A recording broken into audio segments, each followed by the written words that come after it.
Que a paz e a graça acompanhem o dia e a semana de cada pessoa que nos ouve agora. Sabe, imaginem o seguinte cenário, algo bem pé no chão mesmo. A gente acorda cedo, paga os impostos em dia, tenta ser honesto no trabalho e no fim do mês mal consegue fechar as contas. Nossa, sim. A água batendo no pescoço, né? Exatamente, a água no pescoço.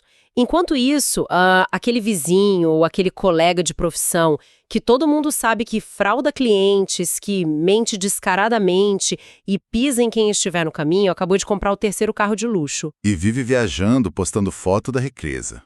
Sim, e pra piorar, é idolatrado na internet. Dá uma vontade imensa de chutar o balde, não dá? É uma sensação de que as regras do jogo estão totalmente fraudadas contra quem tenta fazer o certo. Com certeza. É o tipo de frustração que corrói a pessoa por dentro. E o que agrava isso, sabe, é a expectativa que a gente constrói desde criança. Fomos ensinados a acreditar numa engrenagem moral muito simples. Faça o bem e seja recompensado, né? Exato, faça o bem e seja recompensado, faça o mal e seja punido. Quando a realidade não reflete essa matemática básica, a mente humana simplesmente entra em curto-circuito. O cérebro não processa. E é exatamente sobre esse colapso mental e espiritual que vamos fazer o nosso mergulho hoje. Temos em mãos o diário de uma crise de quase 3.000 anos atrás. É o texto do Salmo 73. Um texto riquíssimo, por sinal. Muito. E para nos ajudar a enxergar as nuances e a psicologia por trás dessas palavras antigas, estamos usando a Bíblia de Estudo NAA. Vamos focar especialmente nos comentários e nas análises brilhantes do teólogo Allen P. Ross. O material do Ross é fenomenal para destrinchar isso. Com certeza.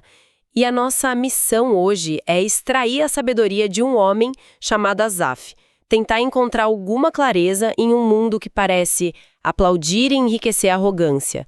Mas, antes da gente entrar na mente desse cara, quem exatamente era Asaf? Porque ele não era apenas um camponês frustrado, certo? Longe disso. Entender a profissão de Asaf é o que dá o verdadeiro peso dramático para esse texto. Asaf era um músico levita. Na época do rei Davi, ele era um dos líderes do coral no Templo de Jerusalém. Uau, então ele tinha um cargo de alto escalão na religião? Exatamente. A vocação de vida dele era conduzir milhares de pessoas na adoração. Ele era o cara encarregado de ficar lá na frente, cantando sobre como Deus é justo, como Deus é soberano e protetor. Ele meio que representava a estabilidade da fé para toda a nação. Certo, vamos destrinchar isso um pouco, porque, nossa, isso muda tudo. É a hipocrisia batendo na porta com força. Pois é. Imagina a pressão. Sim. Ele é o líder que precisa olhar para a multidão e dizer, sabe, confie no processo, confie na justiça divina. Enquanto ele mesmo está indo para casa pensando, que tudo é uma grande farsa, que o universo é injusto. A dissonância cognitiva dele devia estar no nível máximo. Perfeitamente colocado. É uma crise de integridade profunda. E é por isso que o texto, que os estudiosos classificam como um salmo de sabedoria, é tão impactante para nós hoje.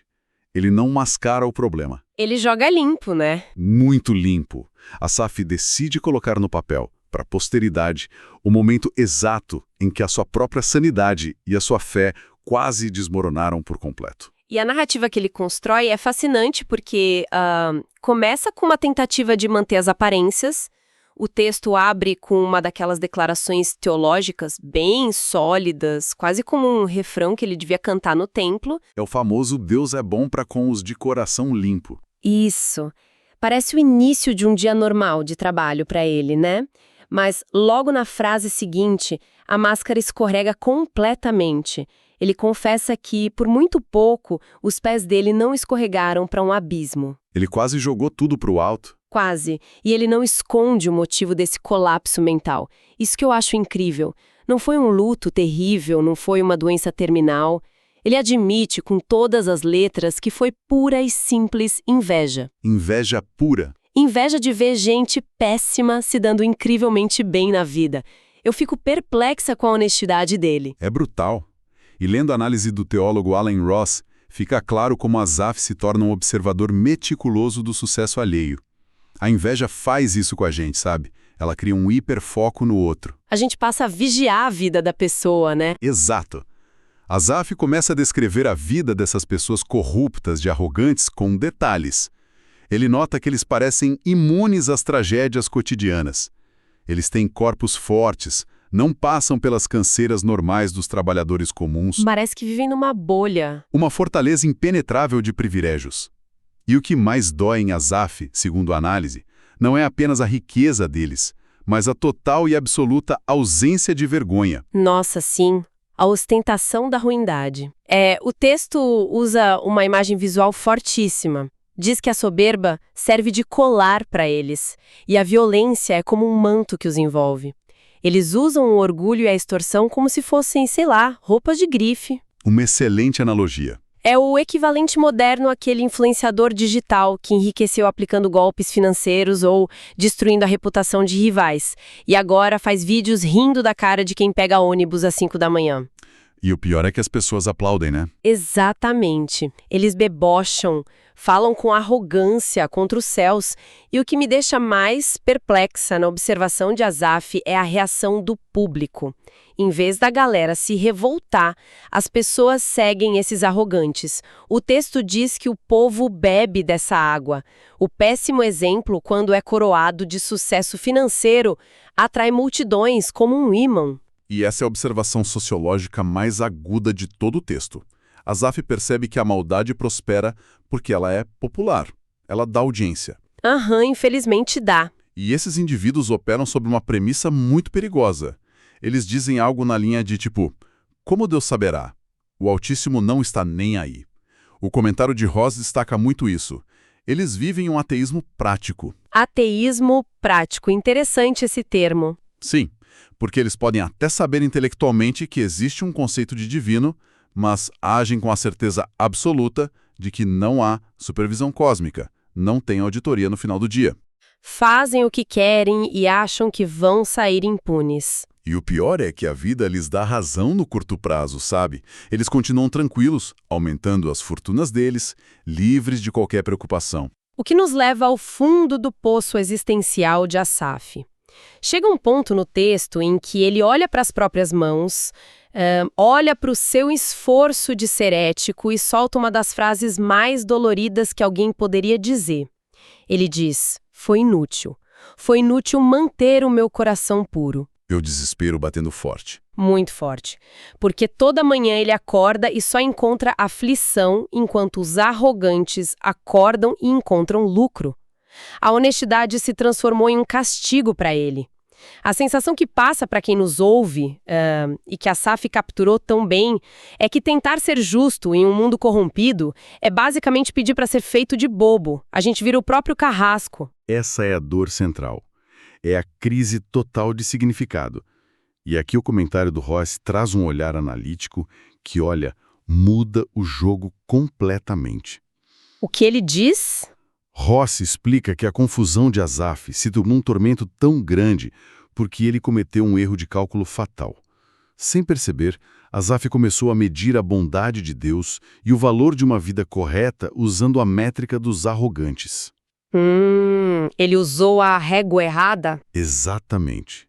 Ele pegou a fita métrica do sucesso material, da popularidade e da ausência de dor, que era o padrão dos corruptos, e tentou medir a própria alma com ela. Caramba, que armadilha! Pois é, quando nós avaliamos o sucesso espiritual ou moral usando a conta bancária como critério, a equação nunca vai fechar. É uma armadilha intelectual que só gera ressentimento e amargura. Nossa, é exaustivo viver assim. É como tentar medir a temperatura de uma sala usando um relógio. A ferramenta está completamente errada para a tarefa. Mas tem um detalhe no comportamento dele que acho essencial a gente destacar.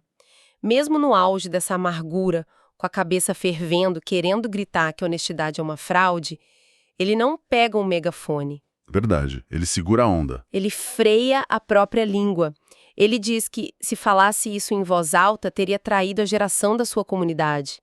É uma responsabilidade afetiva gigantesca. Ele estava sangrando por dentro, mas não quis que o seu sangue respingasse naqueles que ainda estavam lutando para manter a fé. Isso demonstra que o caráter dele, embora estivesse fraturado, não estava destruído.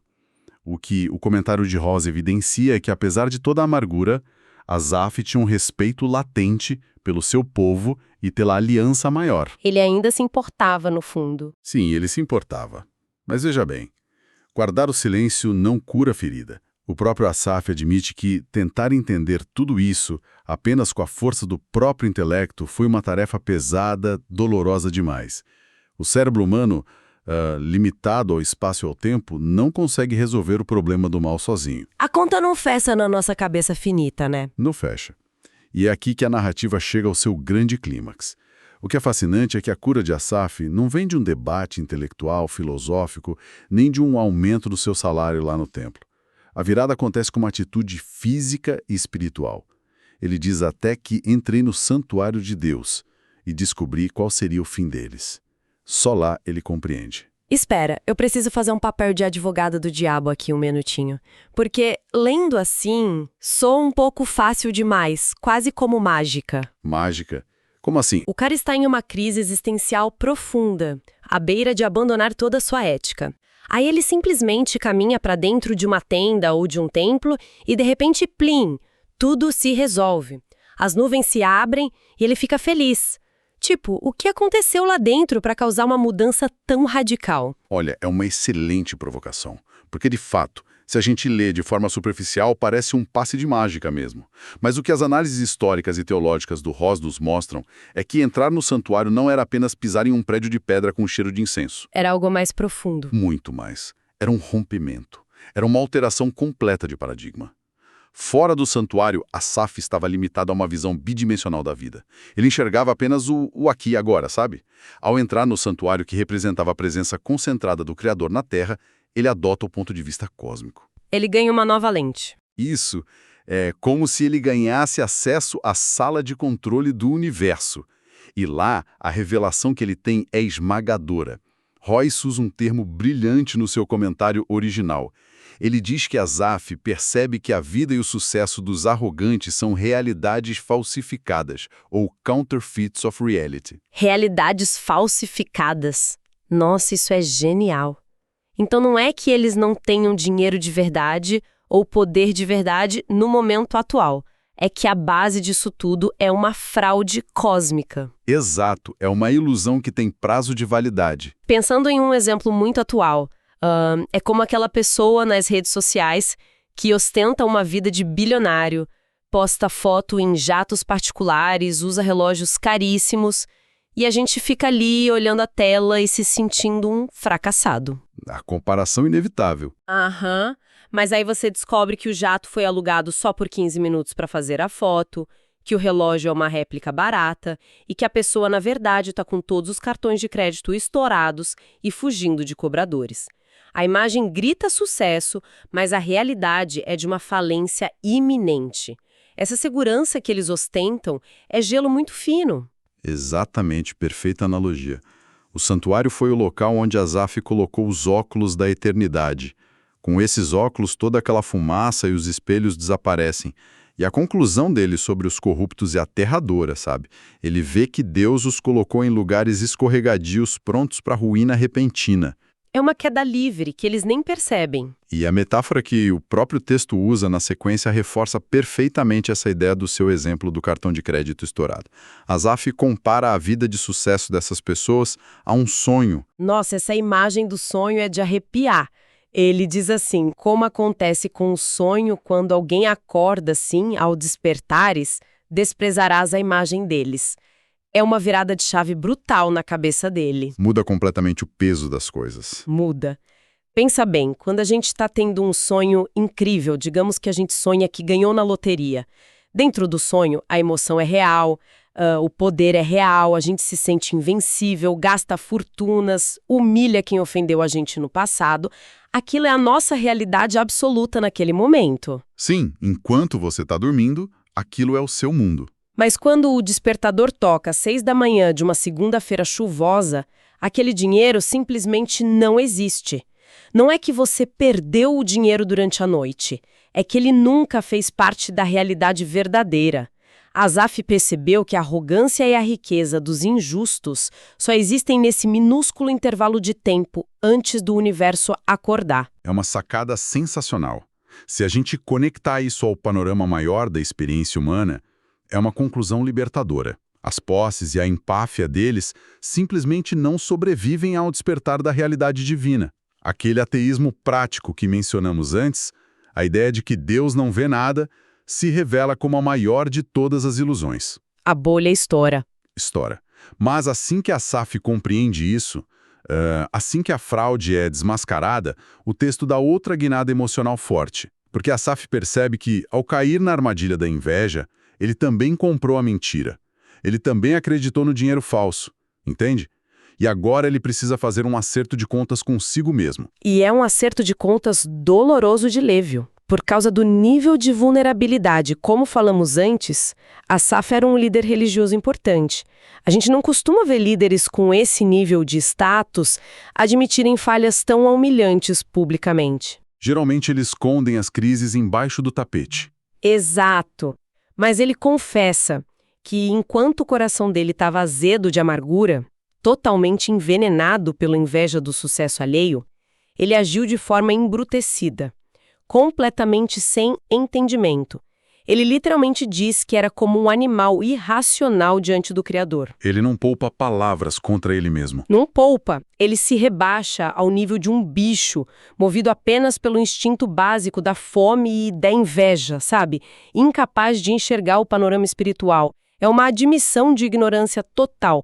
Ele está dizendo, para quem quiser ouvir, que naquele momento ele foi um idiota completo. E é exatamente nesse abismo de autodepreciação e de vergonha que encontramos uma das demonstrações mais puras da graça divina em todo esse material antigo. Pense no contexto. Um líder escolhido para guiar o povo questiona a bondade de Deus, inveja os opressores da nação, fica cínico, guarda ressentimento e age como um animal teimoso. Pela lógica daquela máquina de justiça matemática que mencionamos no início do nosso mergulho, qual deveria ser a resposta divina? Punição imediata. Era o mínimo que se esperaria de um sistema punitivo, né? Expulsão do cargo, um raio caindo na cabeça dele. Exatamente. Pela matemática do mundo, ele estaria demitido. Mas a resposta que ele encontra é exatamente o oposto. Ele declara que, apesar de toda a sua amargura irracional, Deus diz a ele, no entanto, estou sempre contigo, tu me seguras pela mão direita. O nível de compaixão aqui, que é analisado minuciosamente por teólogos como Ross, é avassalador. Deus não largou a mão de Asaf enquanto ele estava tendo seu acesso de raiva no escuro. Isso é lindo demais. A presença divina não dependeu do bom comportamento momentâneo de Asaf. Não. Deus lidou com a crise dele com paternidade, não com punição. Isso é absurdamente profundo, cara. É a constância divina frente à nossa total instabilidade humana. E a história não para por aí, porque ele diz que é guiado por conselhos e no fim recebido na glória. E aqui eu quero jogar a bola para você, porque a gente precisa explicar um termo técnico das fontes. Para quem nos ouve hoje, a palavra glória tem um peso quase que exclusivamente de vida após a morte, né? De céu, anjos, nuvens. Sim, a imagem clássica do além. Mas no contexto do que Asaf estava vivendo, a análise do Ross aponta que essa palavra tinha um impacto muito mais imediato e físico, não é? O que significava glória para ele ali. Exatamente isso. Se a gente não entender o que glória significava no contexto do Antigo Testamento, a gente perde metade do impacto emocional da resolução de Asaf. Para a mente hebraica daquela época, glória, a palavra kabod no idioma original, significava primariamente honra, vindicação e o favor visível de Deus demonstrado ainda durante a vida terrena. Então era algo para o presente, não só para o futuro distante. Sim. Claro, existe uma trajetória escatológica aí que aponta para a vida após a morte, algo que os crentes modernos abraçam totalmente. Mas, para Asaf, naquele momento histórico, a promessa de ser recebido em glória significava que Deus garantiria o seu livramento e a sua honra contra a vergonha iminente dos arrogantes, aqui e agora. Entendi. É a prova de que a vida correta vale a pena hoje. É uma garantia de que a vida de integridade tem um peso substancial, uma densidade de respeito e honra que aquela realidade falsificada dos corruptos nunca poderá comprar. Isso muda o jogo emocionalmente, porque tira a justiça divina apenas de um futuro distante pós-morte e a traz para a caminhada diária dele. Então, o que tudo isso significa na prática para o coração desse homem? Significa que ele chega a um estado de independência emocional indestrutível. É a famosa frase que coroa esse texto. Quem tenho eu no céu além de ti? E quem poderia eu querer na terra além de ti? É o ápice da sabedoria dele. É muito louco pensar que o cara que começou o diário querendo o dinheiro, a saúde e o prestígio dos arrogantes, termina dizendo, sabe de uma coisa?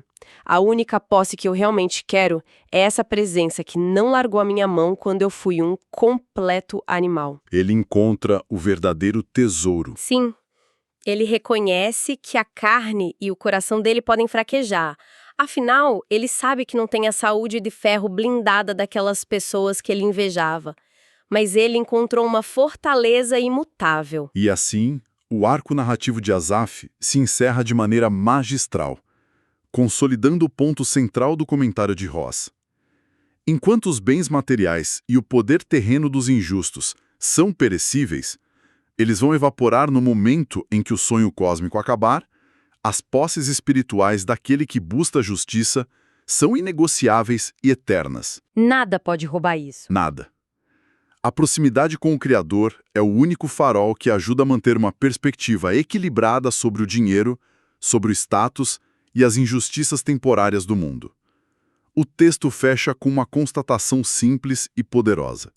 Ele diz, quanto a mim, bom é estar perto de Deus. Sabe, trazendo toda essa densidade histórica das reflexões de Asaf, e das análises brilhantes de Allen P. Ross para a nossa realidade, é impossível não notar o quanto essa nossa conversa de hoje é absolutamente urgente para quem nos ouve agora. Urgente e super necessário. Se Asaf, quase 3.000 anos atrás, teve uma crise existencial ao observar o fazendeiro vizinho ou um político local ostentando riqueza suja, imagine o impacto psicológico na nossa geração. É multiplicado por 1 milhão. Hoje, essa prosperidade dos arrogantes não está apenas no nosso bairro.